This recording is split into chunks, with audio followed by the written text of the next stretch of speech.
ao anatin'ny lafiny ara-politika momba ny tontolo ny fifidianana sy ny toetra raha-pirenena indray kosa ary ny volana aogositra lasa teo dia nisy ny fanadihadiana izay nataon'ny fondation Friedrich Ebert Stiftung sy ny Liberty 32 ny momba ny fahavononan'ny olo-pirenena amin'ny fifidianana moa no anisany nojerena tao anatiny izany. Andeha arahantsika raha ny fanadihadiana mahakasika an'izay entiny vola ravoavy eo amin'ny sariny tsiry Jacques Tarson. Ny 3.7 ny olona natao fanadihadiana teny anivon'ny boriboritany eny eto andrenivohitra no laza fa ao anatin'ny krizy tanteraka Madagasikara ka ny 3.4 izy ireo no mihevitra fa ny fifidianana no lalana ahafahana mamarana ny krizy.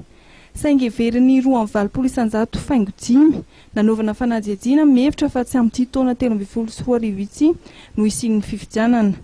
Momba ny fijerin'ny olona ny mpanao politika amin'izao fotoana izao raha mivaly ny fanadihadiana nataon'ny Friedrich Ebert Stiftung sy ny Liberty 32 fa miendanja ny fahatokisan'ny vahoaka amin'ny mpanao politika.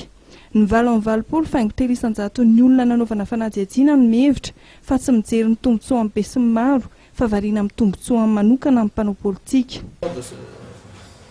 De ce sondage, c'est cette défiance à l'endroit de l'État. Ça, c'est quand même quelque chose de grave pour un pays que ses citoyens ne fassent plus confiance en l'État. Donc ça ressort de ce sondage, je pense que ça va ressortir probablement du sondage d'Infobaromètre demain, mais ça rejoint aussi l'étude de la Banque mondiale qui dit que le Madagascar est tombé dans la catégorie des États fragiles, le failed state, un statut qu'on n'a jamais connu. Eux, ils ont fait l'étude, ils n'ont pas fait de sondage, mais c'est vraiment le fonctionnement de l'État, la situation de l'État à l'heure actuelle. Et c'est tout à fait normal que les gens ne fassent pas confiance en l'État lorsqu'un État est fragile. Donc ça va être, d'abord, le principal défi de tous ceux qui vont nous diriger, qui vont nous gouverner dans les années à venir. Et je pense que, j'espère, que les différents candidats sont conscients de cette situation. Nitondra ny fijery momba ny fanadihadiana nataon'ny FES sy ny Liberty 32 Andriamatoa Andrianary Nosy Ernold amin'ny maha-olo-pirenena azy. Mampalahelo mihitsy ny tsisy mihitsy izany fitokisan'ny vahoaka malagasy ny mpanao politika izany raha tena hoe angovona izany le resaka izany. Nefa ny tena ohatran'ny mahavariana hoe misy ampahany mitady an'ilay fifidianana.